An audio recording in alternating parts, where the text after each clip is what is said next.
¿Escucháis?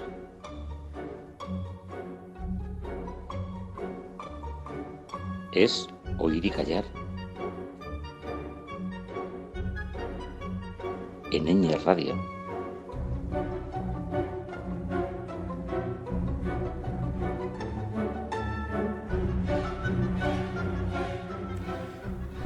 Comenzamos Oír y Callar, una semana más de música clásica en Ñ Radio.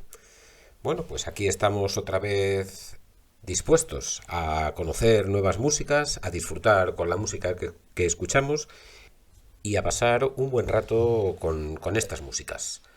Julia desde la mesa de sonido, Fernando al micrófono, os damos la bienvenida a todas y a todos. Empezamos, como siempre, con la música escrita por mujeres.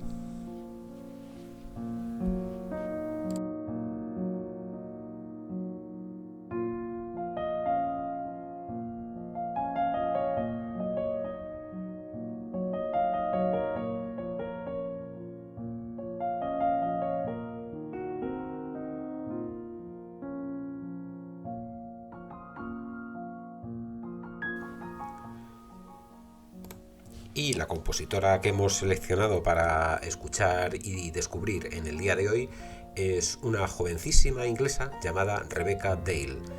Es una mujer que nació hace muy poco tiempo, en el año 1985. Continúa, por supuesto, viva, y no solamente viva, sino que es una mujer de éxito. Es decir, que como música, como compositora e intérprete, pues está desarrollando una carrera de éxito.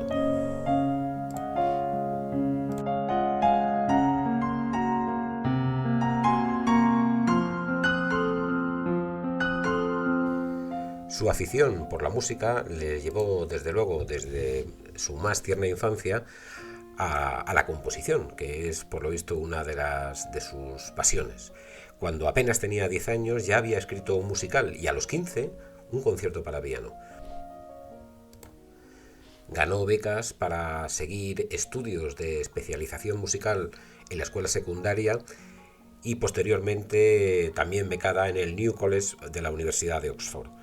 Rebecca Dale también obtuvo una maestría con honores en la composición para cine y televisión y en la Escuela Nacional de Cine. Posteriormente en Estados Unidos siguió trabajando y estudiando en diferentes estudios y en la prestigiosa McDowell Colony de New Hampshire. Pues ya estamos diciendo de alguna manera cuál fue una de sus especialidades. No fue, perdón, vamos a hablar en presente. Cuál es una de sus especialidades, que es la música para el cine.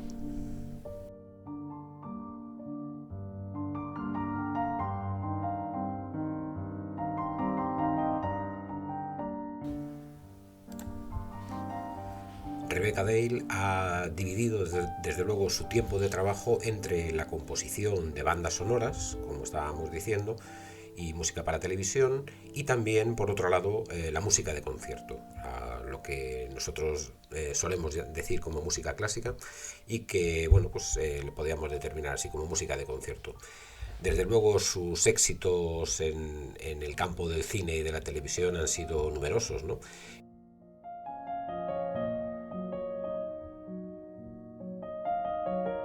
Y pues sus trabajos incluyen bandas sonoras para películas como Mandela, The Program, The Take, películas para Disney, por la que una de ellas que fue nominada para la mejor música original, y también seleccionada para los premios de Music Sound Awards en el 2017, etcétera, etcétera. Ha realizado desde luego trabajos importantes para un montón de estudios y también pues importantes producciones. Bueno, y lo que nosotros vamos a conocer un poco más de Rebecca Dale es su otra faceta, ¿no? La faceta de música o de compositora de concierto. Sus composiciones más centradas en este aspecto comenzaron a llamar la atención en el año 2014, es decir, hace bien poco, ¿no? Y fue cuando la radio inglesa, la BBC, transmitió una sinfonía coral suya llamada The Wine Music Songs. También tuvo colaboraciones con la Royal Liverpool Philharmonic, con London Mozart Players, la Scottish Festival Orchestra, Canterbury Cathedral Girls' Choice y concretamente en el año 2017, bueno, más que en el año, en el curso, ¿no? En el curso 2017-18 con la London Oriana Choir. Allí concretamente desempeñó el papel de compositora residente. Es decir, que ha tenido una actividad también, no solamente como compositora de música de cine, sino también como compositora de concierto al más alto nivel. Bueno, pues en esta época es cuando presentó una de sus primeras piezas, y es lo que vamos a empezar a oír ya, música de Rebecca Dale, pues cuando presentó la canción Winter, y que fue incluida en la grabación de un disco muy bien recibido por la crítica en el año 2018. Vamos pues a empezar a conocer la bonita música que compuso Rebecca Dale, concretamente en esta canción que hacíamos referencia, Winter.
No es extraño, ¿verdad?, que sea sorprendente o que la acogida que tuvo esta música escrita por esta joven británica pues tuviese el impacto en la crítica y en el público más especializado, más melómano, ¿no? Como podríamos determinar.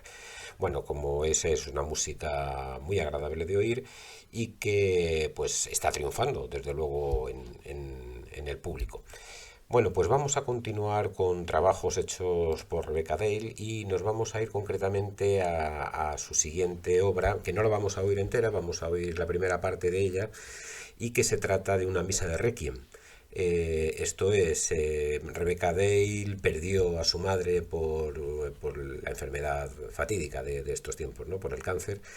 Y bueno, pues con los años esta mujer pues lo que ha hecho ha sido componer una misa de Requiem en memoria de su madre, y este trabajo le llamó el Materna Requiem.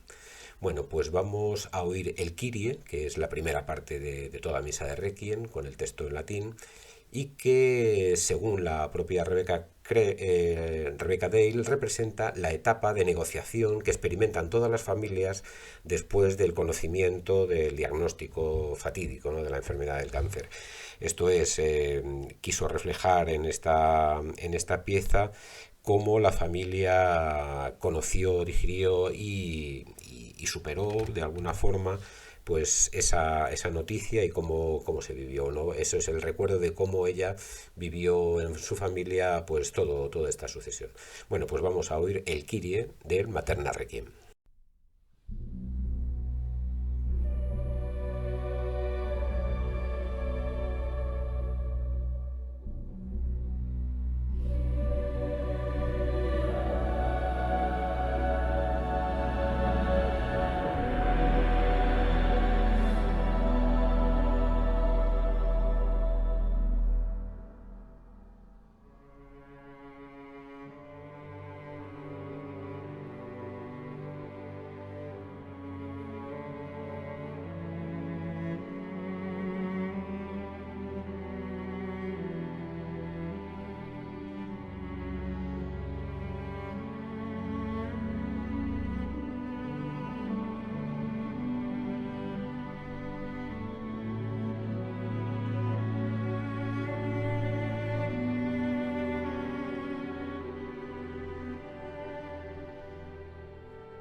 Bueno, y como veis, se trata de una música bien expresiva, ¿no? Que nos hace llegar, ¿no? al sentimiento propio, ¿no? O a la reflexión propia de cada uno.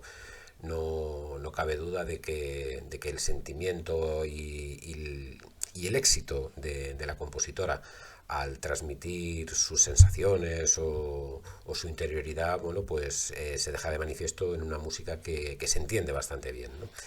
Bueno, pues vamos a dar un último conocimiento a las músicas que está componiendo Rebecca Dale en aquella que os hacía referencia al principio de este relato, ¿no? Y es la primera vez que la música de Rebecca Dale tuvo una repercusión fuera del público que estaba más centrado en la música de cine y televisión, ¿no?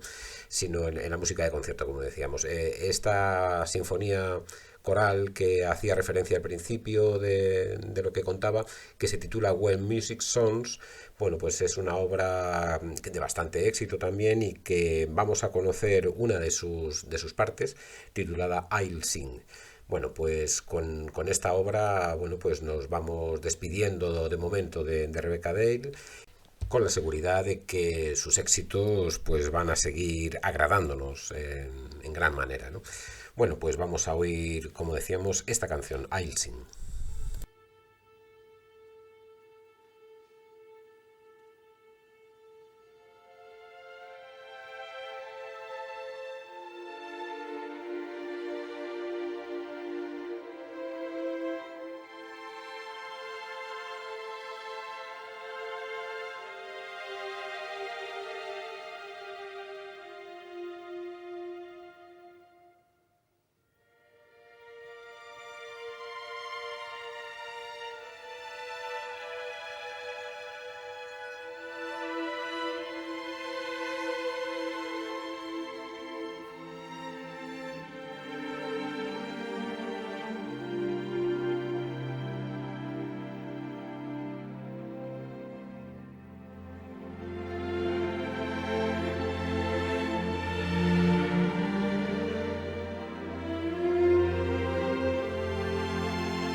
Y después del excelente sabor de boca que nos ha dejado la música de Rebecca Dale, vamos a pasar a la siguiente parte de nuestro programa y en concreto vamos a oír música de Dmitri Shostakovich.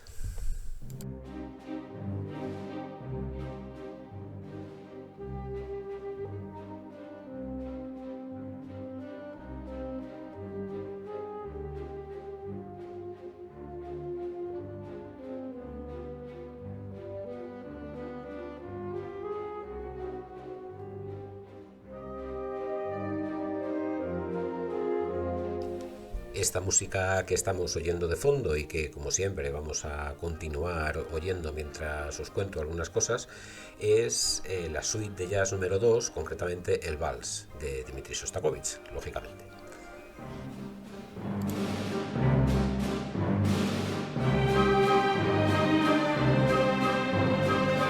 Shostakovich fue un músico ruso que nació en San Petersburgo en el año 1906 y vivió hasta el año 1975.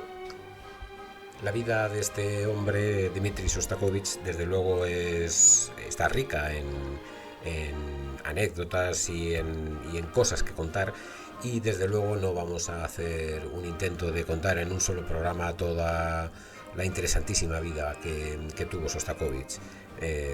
Pero lo que sí que vamos a hacer es poco a poco, porque será un autor que salga en más ocasiones en nuestra serie de programas, no cabe duda, pues vamos a ir contando poco a poco algunas cosas para ir conociendo pues los detalles de este gran compositor ruso.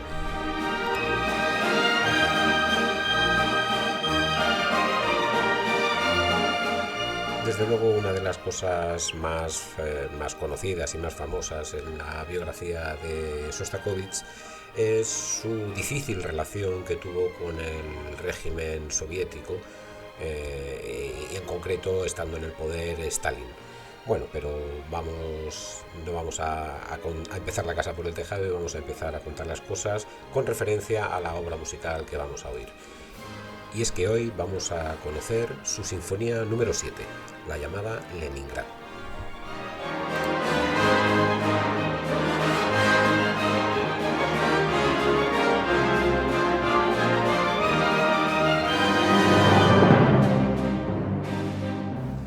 Aunque tampoco vamos a conocer toda la sinfonía, porque entonces haríamos un programa larguísimo. Hay que tener en cuenta que esta sinfonía número 7 es la sinfonía más larga de las 15 sinfonías que compuso Shostakovich. Esta sinfonía séptima pues puede durar aproximadamente 80 minutos, es decir, una hora larga, casi una hora y media. Bueno, pues no vamos a conocer toda la sinfonía entera porque sería demasiado largo, como decíamos, y vamos a oír más en detalle el primer movimiento, que no es que sea corto, son 25 minutos de música.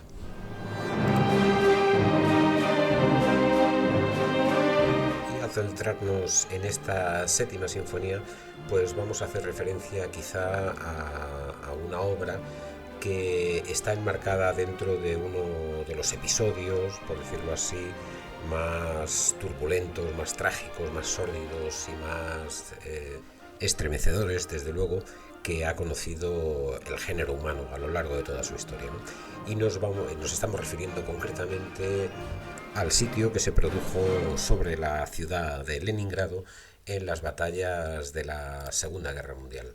Este es un hecho que vamos a ir desgranándolo poco a poco y que provocó desde luego en Shostakovich la necesidad de escribir esta música y esta sinfonía.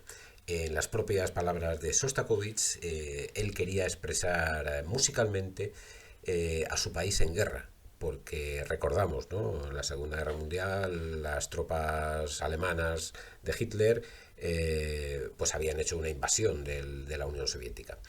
Bueno, pues inicialmente Shostakovich había previsto que cada movimiento tendría un subtítulo para seguir la tradición de la música programática, ¿no? Esto que habíamos explicado en otras ocasiones, ¿no? Es decir, que el programa de la música iba a estar centrado en la cuestión que estaba viviendo Leningrado en ese momento. Así, por tanto, los subtítulos para este programa que Sostakovich había pensado para su sinfonía eran: para el primer movimiento, Guerra; para el segundo, Memorias; para el tercero, Los grandes espacios de mi patria; y para el cuarto, Victoria. Lo cierto es que Sostakovich al final desistió de poner estos subtítulos y los dejó sin ellos, ¿no? Para comprender la sinfonía. Esta obra, Sinfonía número 7, recordamos, pues fue estrenada en el año de 1942 en la ciudad rusa de Khrushchev.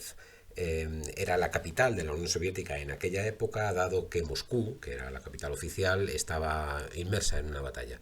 Bueno, pues en el año 1942 se interpretó esta obra por la Orquesta Filarmónica de Leningrado durante lo que había anunciado antes, ¿no? Durante el sitio que sufrió esta ciudad, y por más de 900 días a cargo del ejército nazi. Esto es, el ejército alemán había cercado esta ciudad y había impedido toda comunicación de esta ciudad con el resto, ¿no? Imposibilitando pues la entrada de alimentos, etcétera, ¿no? Bueno, la situación existencial que vivieron los habitantes de esta ciudad fue terrible, ¿no? Este cerco fue, bueno, pues una de las mayores barbaridades que ha conocido la historia, ¿no?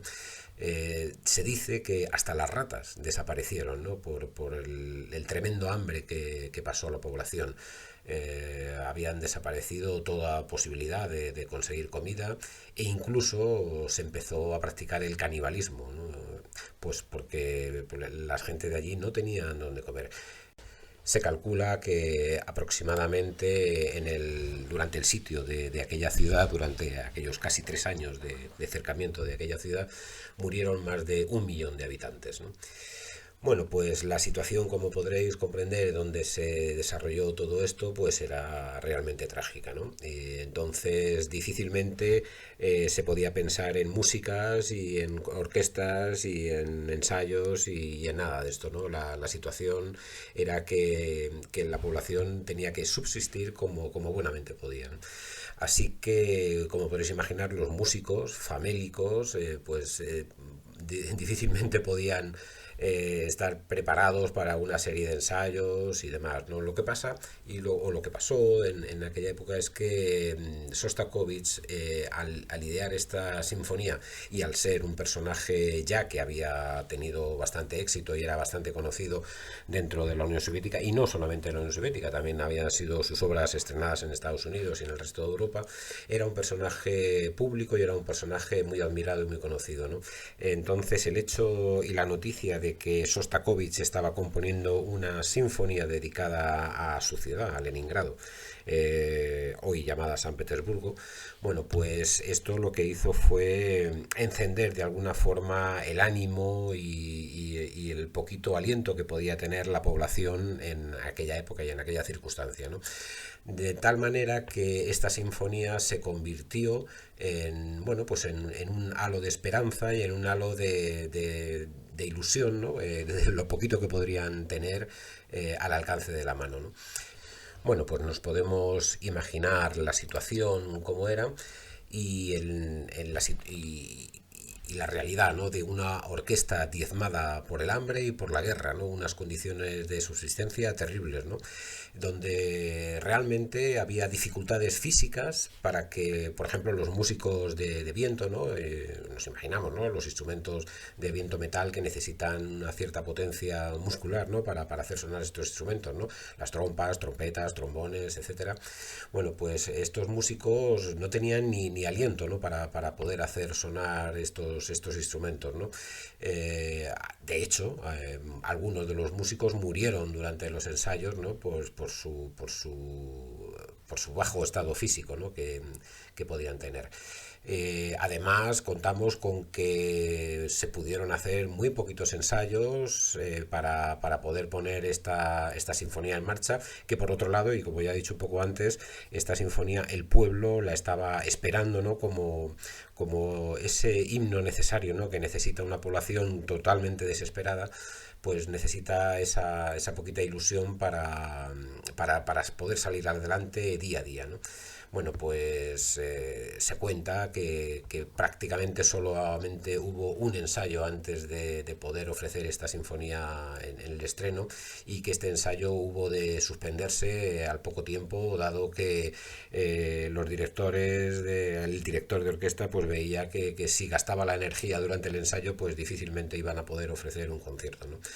Bueno, fue también necesaria por parte de las autoridades de la Unión Soviética, que estaban en plena guerra mundial, claro. Bueno, pues fue necesaria como una contraprogramación, podríamos decir, para que esta sinfonía se pudiera llevar a cabo, ¿no? Y poder darle a la población este aliento, ¿no? de ilusión, ¿no? Pues habían hecho correr también la voz del estreno de esta sinfonía, y tanto era esperado por parte de las autoridades soviéticas que esta sinfonía se llevase a cabo, como era deseado por parte de las autoridades y del ejército nazi que esta sinfonía no se llevase a cabo, ¿no? Porque lo que querían era desesperar a la población rusa. Bueno, pues como decía, el ejército y las autoridades soviéticas lo que pusieron es toda la carne en el asador para que esta sinfonía pudiese llegar a un buen éxito, ¿no? Así que, como decía, bueno, pues el ejército ruso lo que tuvo que hacer es una contraprogramación de artillería para evitar que durante el estreno de esta sinfonía pues los bombardeos pudiesen acabar con ella y no darle esta ilusión al pueblo, ¿no? Al pueblo ruso. Bueno, pues hay que decir que de alguna forma lo consiguieron, ¿no? Las autoridades rusas pusieron grandes altavoces a lo largo de todas las calles de Leningrado, para en el momento del estreno que no solamente pudiesen oír el estreno quien fuese al teatro, sino que toda la población pudiese oír el estreno, y lo consiguieron, ¿no? Este ejercicio militar de ataque al frente nazi pues hizo posible que se pudiese llegar a tocar esta sinfonía en el momento del estreno.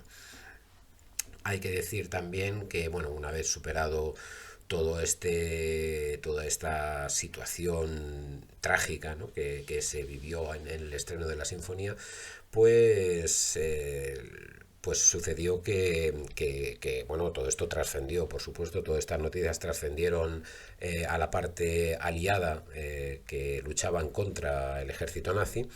Y por ejemplo, bueno, pues inmediatamente esta obra fue reestrenada en Nueva York en el mismo año de 1942, dirigida por el famosísimo director Arturo Toscanini, ¿no? Las partituras las llevaron microfilmadas, como si se hubiese tratado de una estrategia militar de espionaje, ¿no? A bordo de barcos que llegaron a Estados Unidos, y bueno, pues allí pudieron rescatar estas partituras y pudieron hacer un ensayo y un estreno fuera de las fronteras de la Unión Soviética, bueno, pues para desmoralizar también un poco al ejército nazi. Es una cosa curiosa, ¿no? que podemos también señalar aquí, y es que en aquel momento tanto el ejército de la Unión Soviética como el ejército de Estados Unidos formaban parte del mismo bando, ¿no? Todos estaban contra el ejército nazi, ¿no? En aquel momento eran aliados. Así tenemos pues que esta séptima sinfonía se convirtió no solamente para el pueblo ruso, sino también para el pueblo occidental, y para los aliados, se convirtió en un himno, por decirlo así, contra el ejército nazi, contra el fascismo.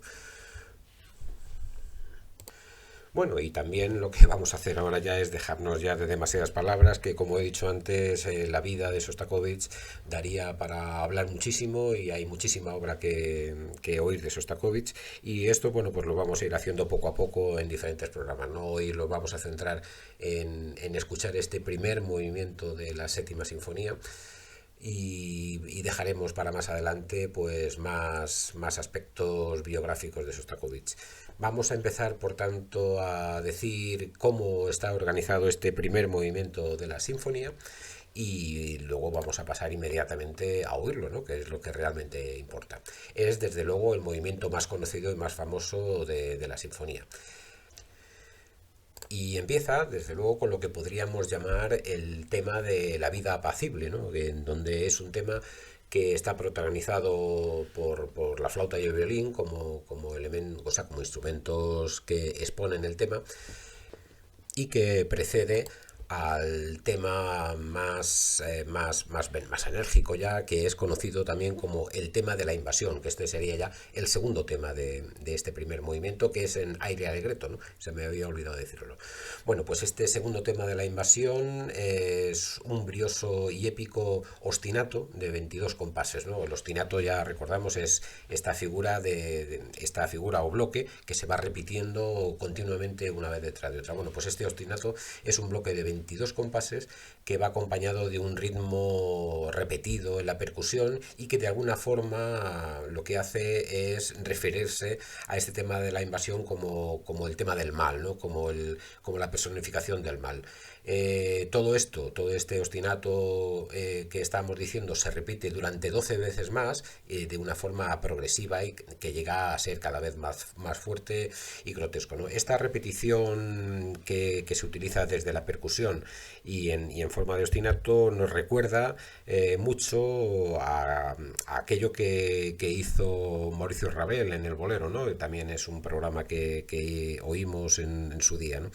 Bueno, pues esta repetición incesante de la percusión sobre todo el movimiento de la orquesta, bueno, pues crea un efecto que ya lo oímos en aquel programa del Bolero y que aquí Sostakovich lo que hace es ponerlo también de relieve, esta forma de componer para resaltar todo esto que estábamos diciendo, ¿no? El tema de la invasión y el tema del mal. En este momento y tras hacer durante 11 repeticiones esta forma de variación, entra con fuerza los instrumentos de metal que lo que hacen es cambiar la tonalidad y volverse cada vez más violento hasta llegar a un nuevo clímax, ¿no? Ya sería el segundo. Y en este momento también, después de este clímax, reaparece el primer tema que habíamos oído en la sinfonía, que era el tema de la vida amable, transformándolo en una pesada marcha fúnebre. Hay una reexposición del segundo tema de los que habíamos dicho, también transformado en una sombría lamentación. Bueno, después de estas dos reexposiciones del tema, volvemos otra vez a oír el primer tema, pero esta vez ya de una forma más serena y también con un carácter más parecido al que tenía al principio.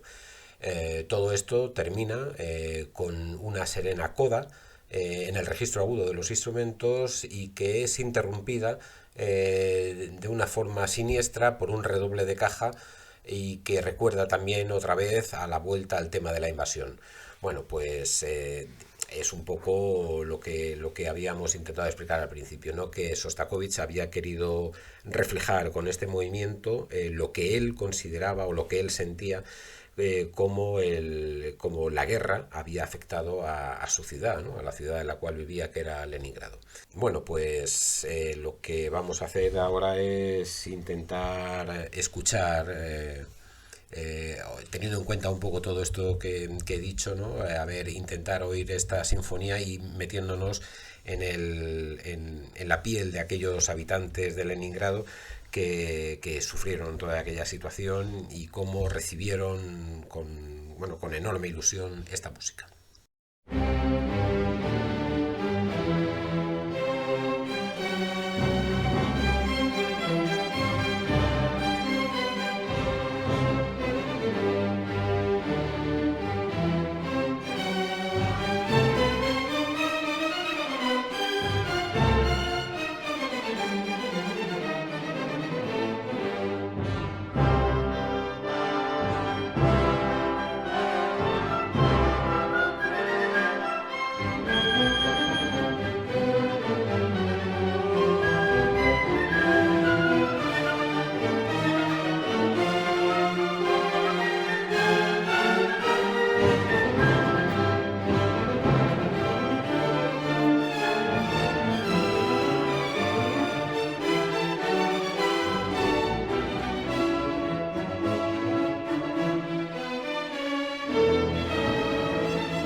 Qué final, ¿verdad? Para este movimiento, ¿no? Esta música tan pausada y tan piano que casi no se ha oído.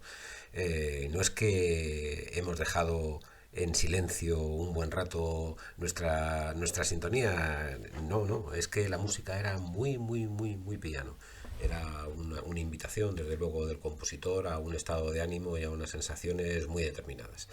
Bueno, pues con esta impresionante música que acabamos de oír, pues damos por terminado el programa de hoy y nos quedamos, desde luego, con ganas de volver a conocer alguna música de Sostakovich y conocer algo más de su vida.